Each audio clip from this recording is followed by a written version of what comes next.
time for question of the week. Thanks for stopping by for question of the week. Question of the week.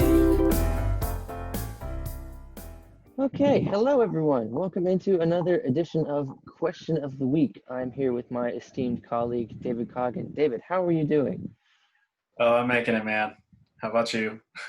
I am coming to you live. Well, it won't be live by the time we air it, but currently right now as we are speaking, it is live from Perdido Key Beach, Florida. I have found the one spot. There's not currently a member of my family to record this episode.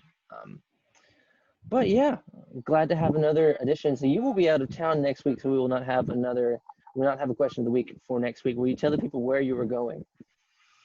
Oh, man. I'm going to the middle of nowhere in South Dakota. I'm going to visit Badlands National Park and Black Hills National Forest in southwestern South Dakota. So going to take lots of pictures, do some hiking, and overall just try and relax as much as you can on a activity-filled road trip. Right. So like I said, we will not have a question of the week proper, but there is a mini-sode in the works of David out in the middle of nowhere doing his hiking thing. So we do want to go ahead and say that we have an episode out from last Friday, episode 3, and then episode 4 will drop this Friday. Again, always super thankful for everyone who has listened to the show so far, but if you get a chance while you were listening to it, watching YouTube content, whatever, leave us a comment. We love hearing from you guys. We love having interaction with y'all. We would like this to be an interactive community where we can go back and forth together. The Champions League is coming back next weekend. Hey, this is fantastic. This is sort of part 2. It sort of seems like an epilogue to all of the European seasons. Unfortunately, neither of our teams are participating in this particular tournament anymore, but it is still soccer that we get to watch that is live and counts. Yeah, what's the Champions League?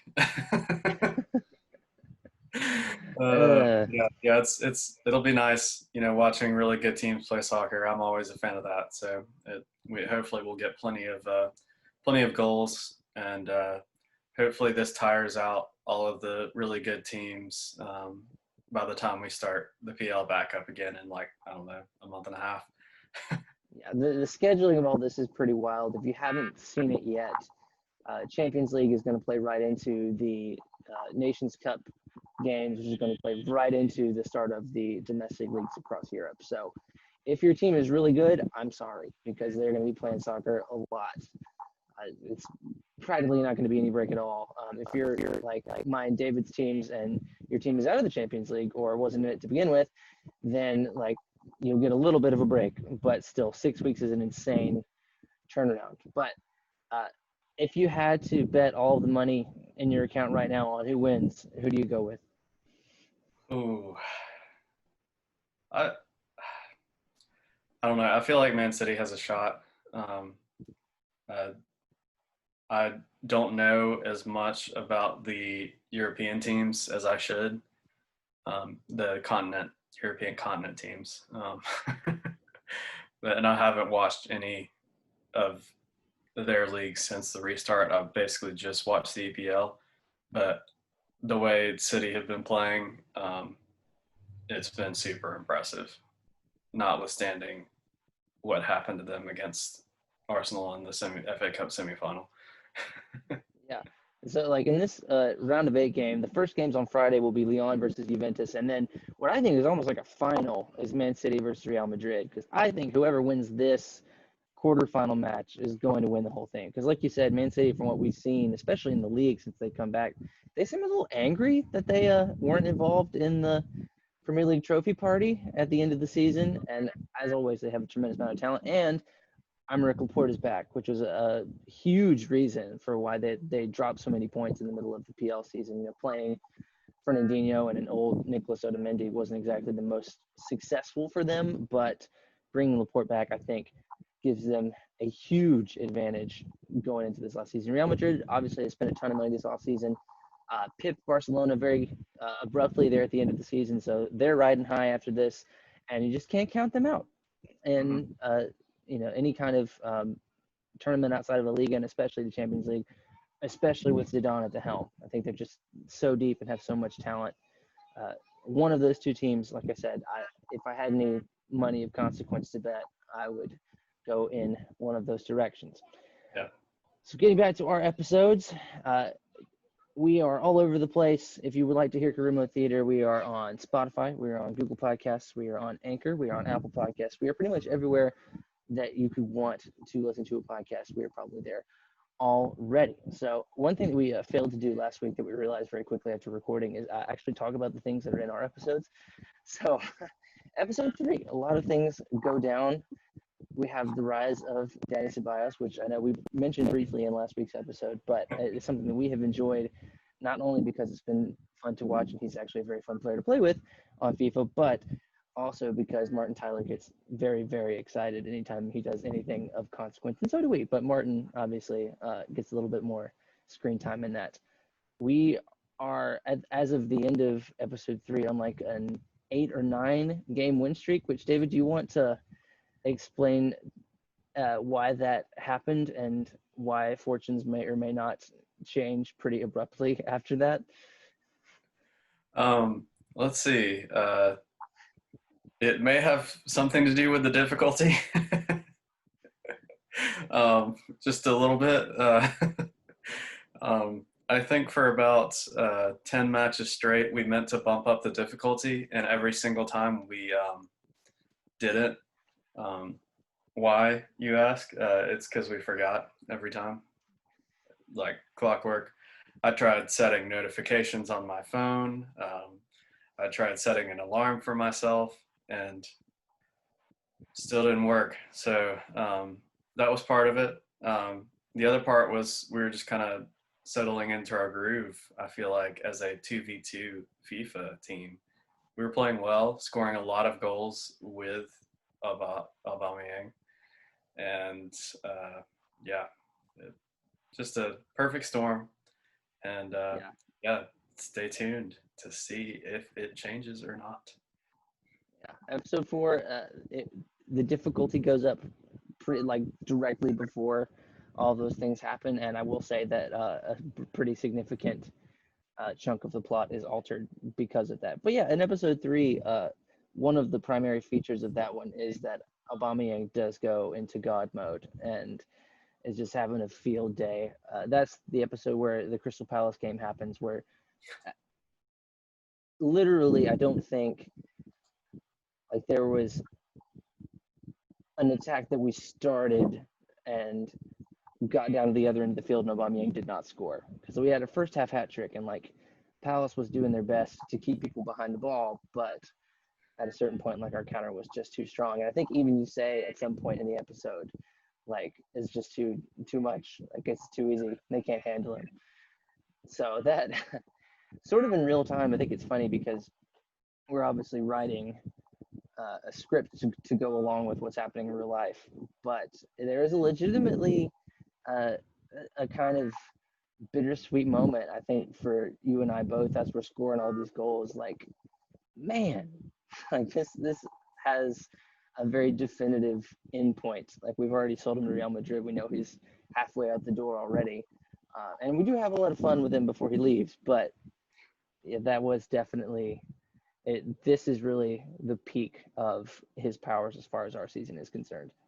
Yeah, it's amazing. Like one thing I've noticed a lot in my FIFA 20 career mode travels is that a lot of times, people talk about scripting within a match outside of our narrative we have going on here. And I think a lot of that team chemistry starts to play into it. I know they added that feature last year, and I think it's shown itself several times because when you get going, you really score a lot of goals. And when things are going poorly, they really go poorly. So, I find myself going 3 or 4 matches in a row and I'm playing really well. And sometimes that even goes, 5, 6, 10 matches. And I'm still playing just super well, scoring a lot of goals.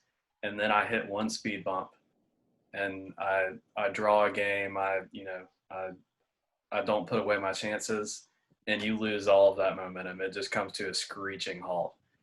And so it's something to keep an eye on as we continue this narrative, and we're on a win streak here. Like if FIFA 20 if FIFA 20 is going to FIFA 20, then we better be on our toes. Yeah, at this point in the narrative, I thought we're a Ferrari. Like it's just we've found the secret sauce of how to get the most out of this Arsenal team, and there may or may not be some speed bumps coming up very quickly that we may or may not have anticipated based on who we were playing.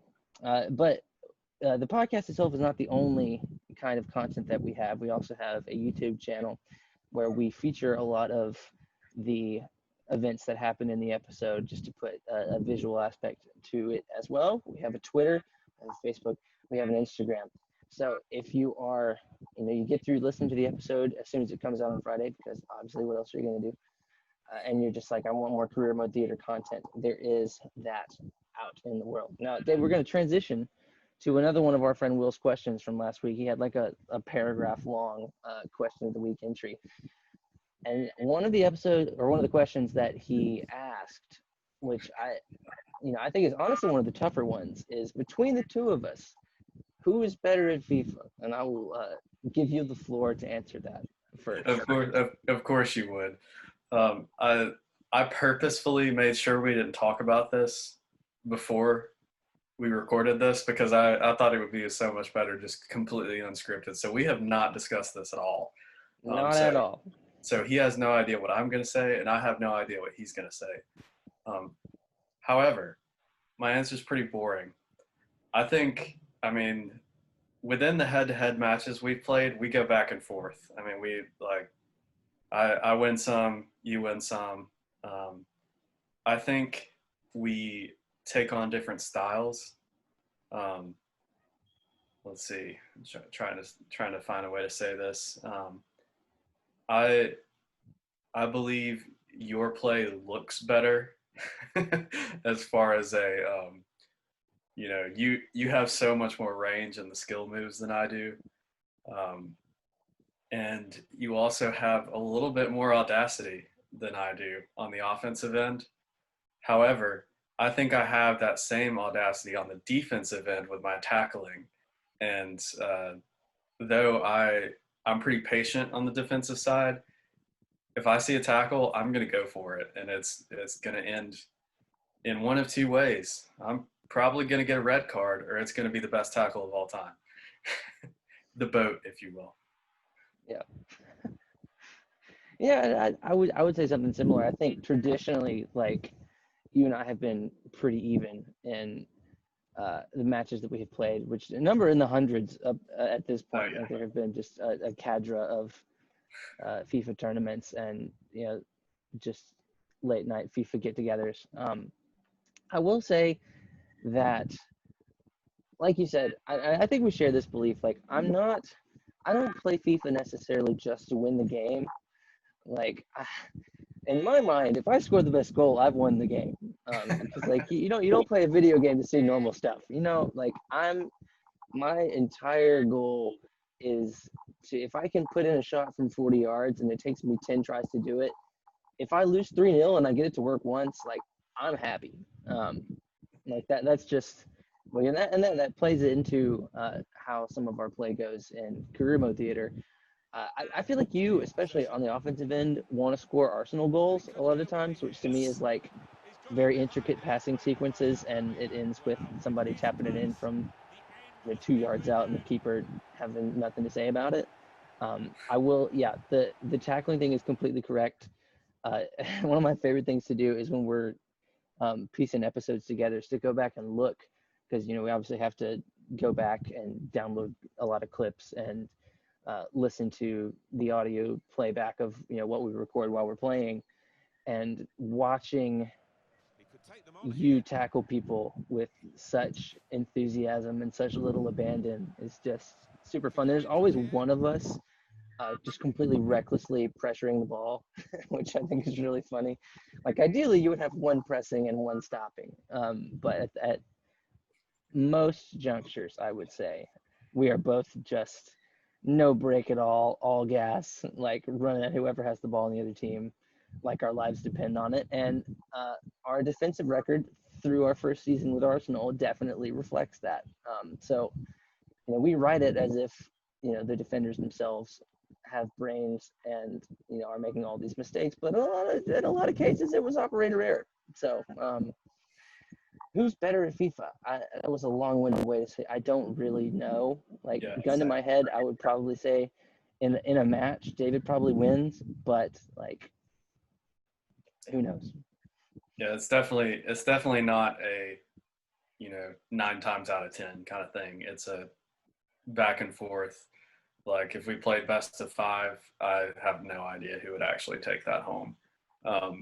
But and another thing you talked about is the going all out to pressure the ball. Another thing that's affected by that is our player stamina, and we have a few system flaws that we'll explore in later episodes. But right now we have 2 midfielders, and we run up and down the field pretty quickly, so they get real tired. Yeah, I don't want to say too much about this, but we at the beginning of it started with this very grand idea of how the 3-5-2 was going to work, or the 3-4-3 in this case, and like there are definitely some benefits and drawbacks to it, and we have learned that is largely reflective of who you are as a FIFA player.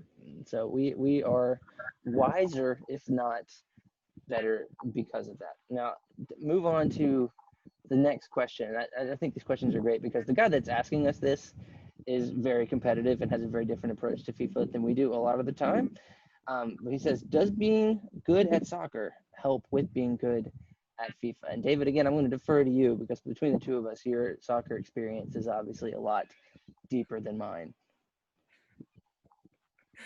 Oh goodness. I laugh at you talking about who is asking this question because I think you used the phrase "win the game no matter what." That I think that describes who's asking our questions, and just his goal is to win the game and also kind of like demoralize you a little bit from a mental standpoint. Make you question everything you ever learned about FIFA and soccer in general. But anyways, I diverge. I digress. I diverge too. This is not a yellow wood. Anyways, the question. Jeez. Come on, David. Does being good at soccer help with being good at FIFA? So I grew up playing soccer my entire life. I lived and breathed it, played a lot of competitive soccer growing up before college.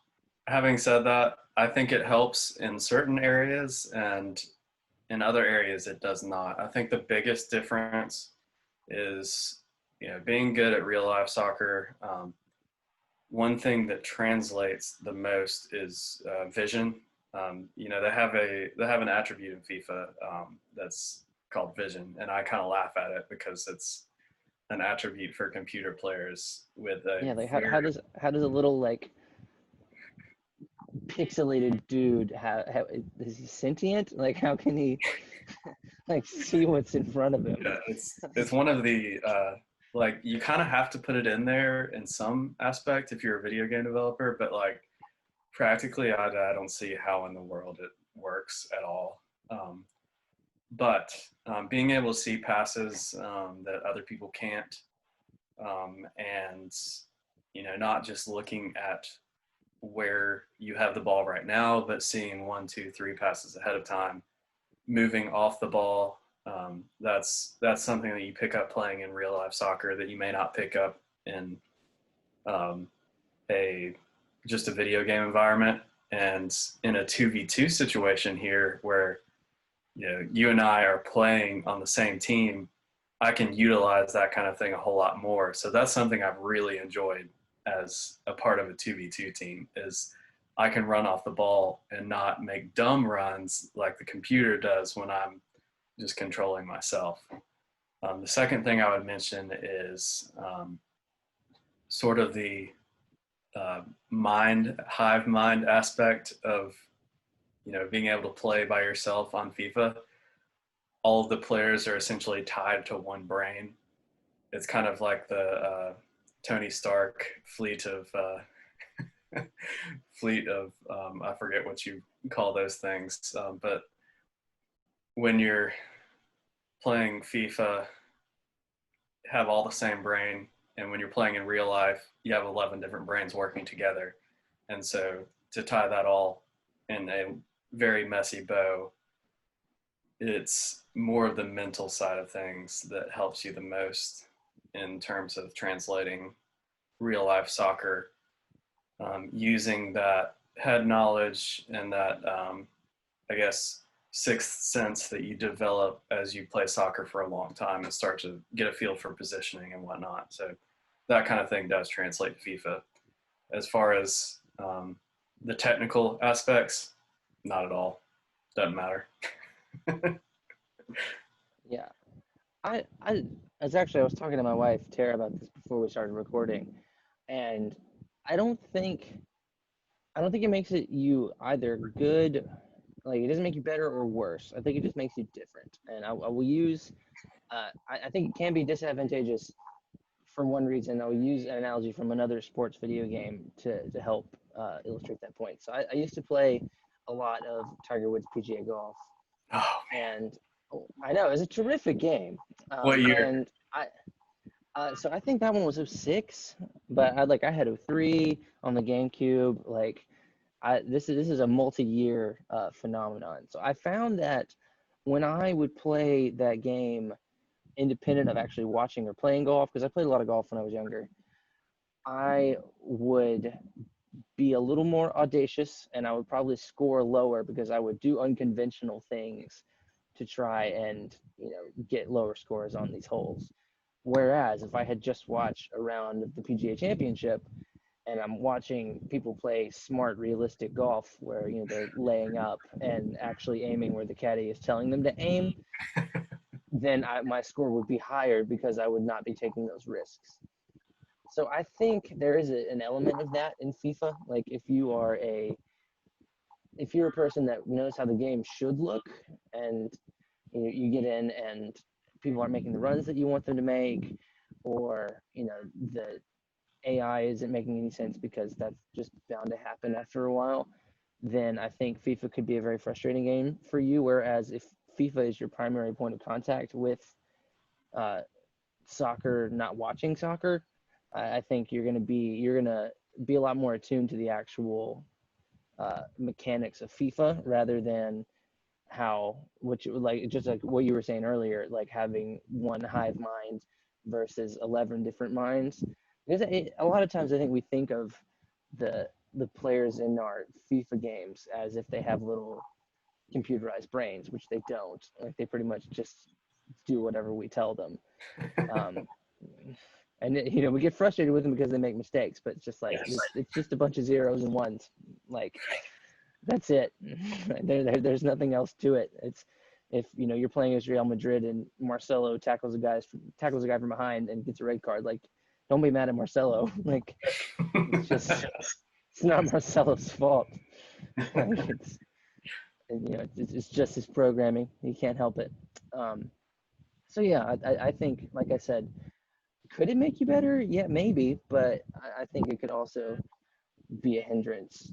I've played a lot with you, obviously, and I don't think that it either helps you or hurts you. I think it makes you more knowledgeable about the players, but that's more watching it outside of playing FIFA, which I do think helps. Like if you are invested in the league, and so like if I play with Tottenham, then like I remember playing against actually the guy who asked us this question in the first place, and I beat him like 4 or 5 games in a row with Tottenham, and I told him it's because I know how to use the players. I know their strengths, I know their weaknesses, I know what positions not to put them in, and like that can have an impact in FIFA. That can have a tremendous impact in FIFA. But in terms of like actual technical prowess, I don't think that translates particularly well. I don't know if that's good news or bad news for our listeners out there, but that's my take.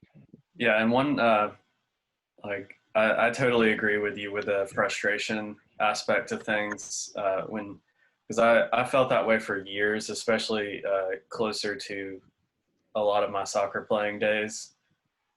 I I would get really really frustrated with what the AI players were doing. However, nowadays I'm a little less frustrated by that because I see it more as a video game, and I've paid a little more attention to the video game-ness of FIFA rather than the sport itself.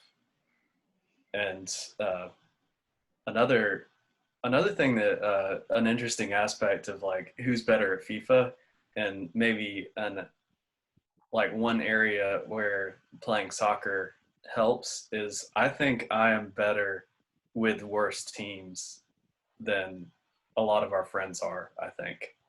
So like I draw a 3-star team and I'm playing, one of you guys as Madrid.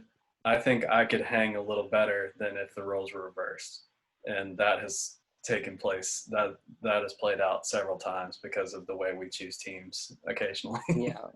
Yeah, and the way of like, talking about earlier, like if I'm trying to score from a 35-yard free kick with Gareth Bale, that has a lot higher chance of going in than if I'm playing with some dude from Guangzhou, Evergrande, which happens every now and then, especially if you're playing on randoms. You just end up. Gary Twig.